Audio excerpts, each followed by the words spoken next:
ભરૂચની નિર્માણાધીન shopping મોલની compound wall ધરાશાયી થતા બેના મોત થયા છે। વર્લ્ડ ટ્રેડ સેન્ટર સાઇટની દુર્ઘટનામાં મકાનમાં સૂતેલો પરિવાર કાળનો કોળિયો બન્યો। પિતા પુત્રનું મોત થયું છે, બે મહિલા ગંભીર છે।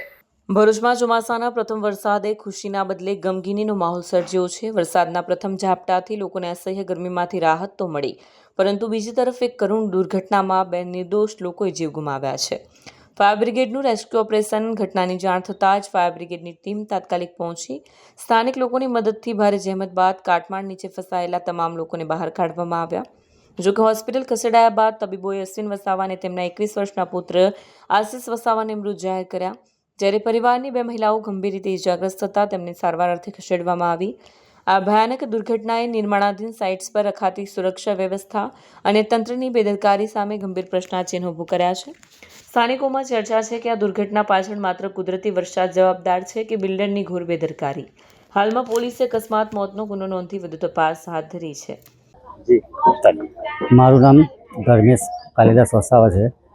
આ જે ઘટના બની છે આલી માતા તળાવમાં ઘટના બની છે, અને જે આ ઘટના આ જે દિવાલ પડેલી છે તે મારા કાકાના ઘર પર જ પડેલી છે, અને એની અંદર ઘરમાં 4 લોકો હતા।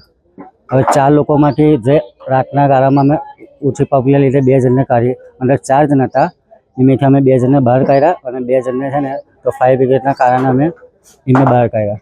પછી એમને સિવિલ હોસ્પિટલમાં અમે લઈને ગયા છે, પણ ડૉક્ટર સાહેબે એવું કીધું છે કે એમનું મૃત્યુ થઈ ગયું છે। હવે એમની આગળ પાછળ કોઈ નથી, એ 2 પર જ ઘર ચાલતું હતું। હવે આમને કંઈ ને કંઈ રીતે ન્યાય મળવું જોઈએ। અને ઘટના કેવી રીતે બનીને કઈની દિવાલ હતી? આ દિવાલ આપણે આ દિવાલમાં આ મોલ આવે છે ને એ લોકોની દિવાલ છે। તો એના દિવાલના આ પાછળ છે ને પુરાણ કરેલું હતું, તો રાતે વરસાદ પડવાના કારણે છે ને જમીન ભીની થઈ ગઈ હતી, અને એના વજનના કારણે દિવાલ ઘર પર પડી ગઈ હતી, અને એ ઘરમાં 4 લોકો દબાઈ ગયા હતા। એમાંથી 2 જણનું મૃત્યુ થઈ ગયું છે। શું ઘટના બની આજે? ઘટના એ બની કે અહીંયા જે શોપિંગનું કામ ચાલે છે એ બધી દરેક માટે અહીંયા ઘર પાછળ નાખી છે। એમને ખબર છે કે આ ઝૂંપડા ગરીબોના છે અને કોટ નમી ગયો છે, વારંવાર કહેવા છતાં એ માટી બધે અહીંયા નાખી છે। પહેલા જ વરસાદમાં આખો કોટ નમી ગયો, અને ઘરના જે 2 સદસ્ય મુખ્ય હતા એ એક્સપાયર થઈ ગયા છે। તમારી માંગ એ છે કે એમને ન્યાય મળવો જોઈએ, ઘર બનાવી આપે ને સહાય કરી આપે, એમને એ માંગ છે અમારી। ઘરમાં કેટલા વ્યક્તિ હતા? એ ઘરમાં 4 વ્યક્તિ હતા, એમાંથી 2 એક્સપાયર થઈ ગયા છે। હવે એ જે બેન છે એકલા પડી ગયા છે। હા, એની દાદી છે બીજી, બસ થતું નથી।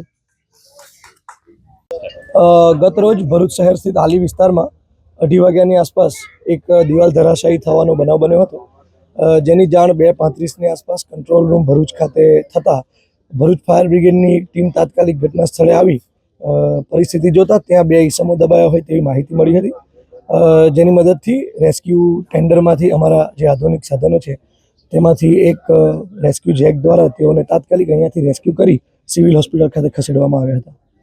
ભરૂચ આલી માતરિયા તળાવ વિસ્તારમાં આજરોજ નગરપાલિકાનો જે વિસ્તાર છે તેમાં વર્લ્ડ ટ્રેડ સેન્ટર બની રહ્યું છે, ત્યાં દિવાલ આરસીસીની દિવાલ ધરાશાયી થઈ છે, અને ધરાશાયી થતાં એ દિવાલની નીચે 4 લોકો દબાયા હતા। નગરપાલિકાને જાણ થતાં ફાયર વિભાગને મોકલવામાં આવી હતી। ફાયરની ટીમ દ્વારા રેસ્ક્યુ કરીને 2 લોકોને બચાવવામાં આવ્યા છે, અને ત્યાં દુઃખદની લાગણી એ છે કે પિતા અને પુત્રનું મૃત્યુ થયું છે।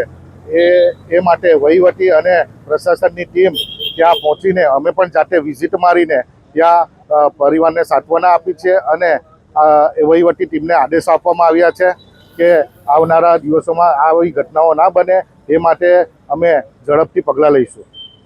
વિડીયો જર્નાલિસ્ટ વિરેન્દ્ર પાટીલ સાથે સત્ય ટીવી ન્યૂઝ, ભરૂચ।